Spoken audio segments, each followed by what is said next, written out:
hello. This is for Capricorn. Capricorn, welcome dito sa aking channel. Kapalaran 888. Welcome guys. Alamin natin kung anong messages, vibration, gabay energy para sa lahat. Okay, what's the message para sa inyo, Capricorn? Okay, Capricorn 32.5. Sa linggong ito, siguro wala kang pera. Wala ka bang pera? Wala kang trabaho? Looking for a job ka? Looking for help? So, sinasabi ng baraha sa'yo na hindi inaasahang trabaho ang posibleng mga part-time siguro or financial help ang posibleng darating sa'yo. Okay? So, please comment down below if naka-resonate ka dyan sa first two message.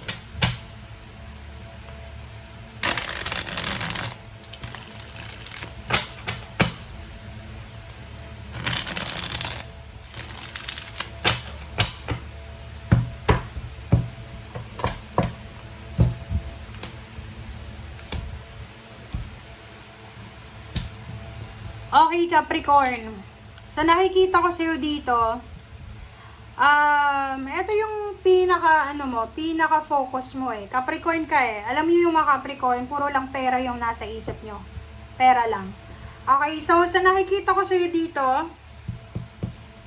sa linggong ito ay posibleng kung nasa Pilipinas ka, tapos wala ka pang trabaho, na-terminate ka sa contract mo, posibleng pangingibang bansa yung magiging solusyon mo sa problema mo.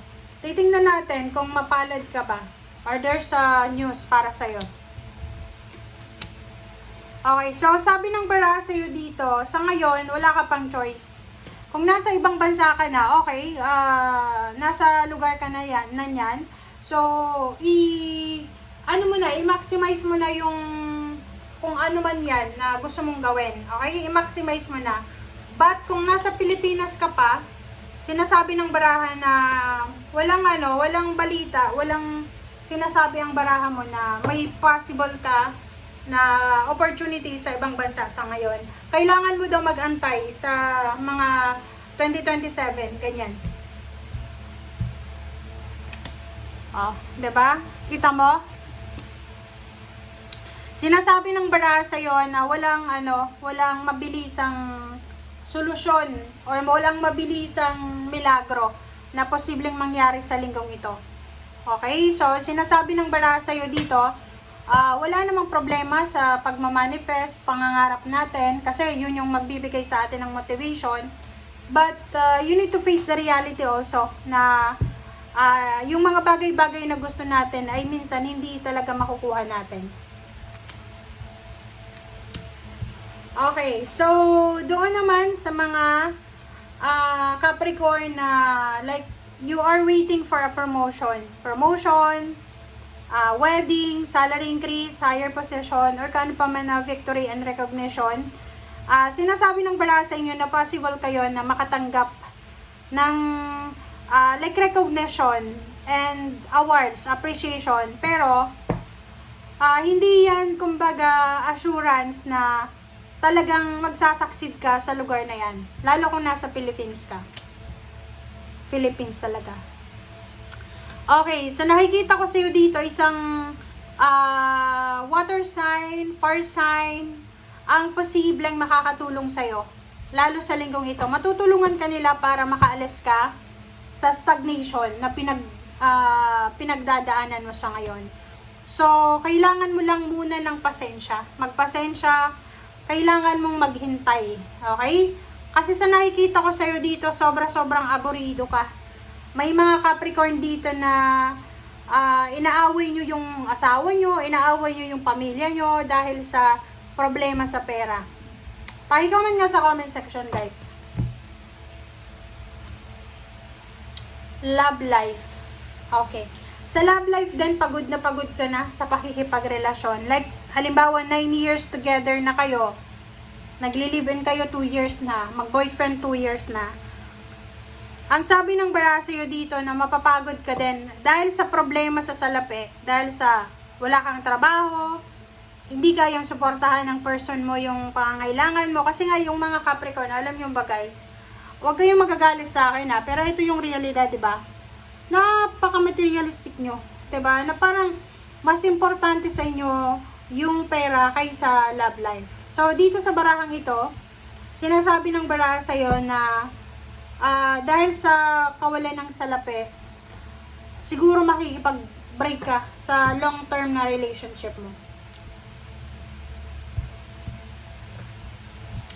Okay, and sa linggong ito din, may mga Capricorn na makakapag-desisyon kayo na mag-ipon ng pera. Makakapag-desisyon kayo na kailangan nyo palang mag-save ng maraming pera. Okay? So, sinasabi ng baraha sa'yo dito na isang mabilisang aksyon, isang mabilisang plano para sa pagbabago ang gagawin mo sa linggong ito or bago dumating yung Agosto. Wow. So, yun, di ba? This is a confirmation talaga. This is a confirmation na yung mga Capricorn, magiging masaya lang kayo kung may hawak kayong pera. Magiging masaya lang kayo kung magiging mayaman kayo. Magiging masaya lang kayo kung mapopromote kayo. Parang ganun. Yan yung basis mo ng ka-happiness eh.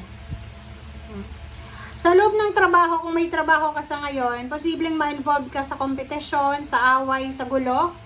So, kailangan mong manatiling kalmado. Kailangan mong pag-isipang mabuti ang lahat ng sasabihin mo, lahat ng desisyon. Lalo na kung empleyado ka, tapos nag-aaway-away ang mga tao sa pinagtatrabahuan mo, huwag kang sasali.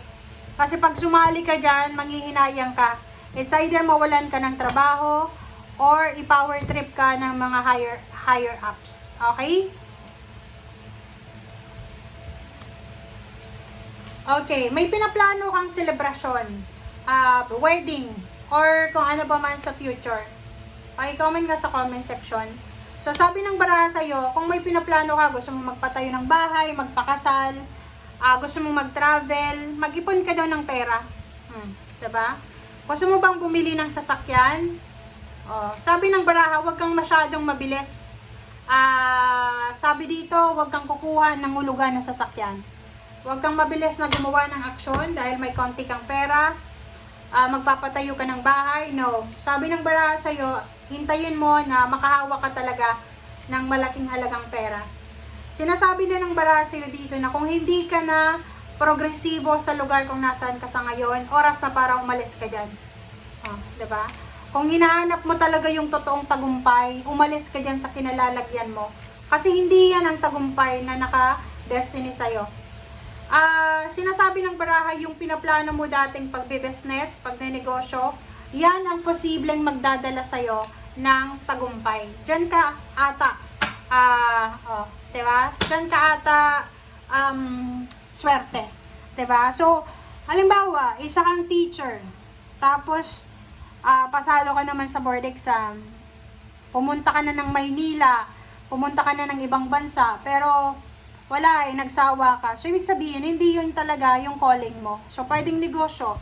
Diba? May negosyo kang iniisip dati pa na pwedeng yan pala ang naka-destiny para sa'yo. Diba? Thank you guys. Bye!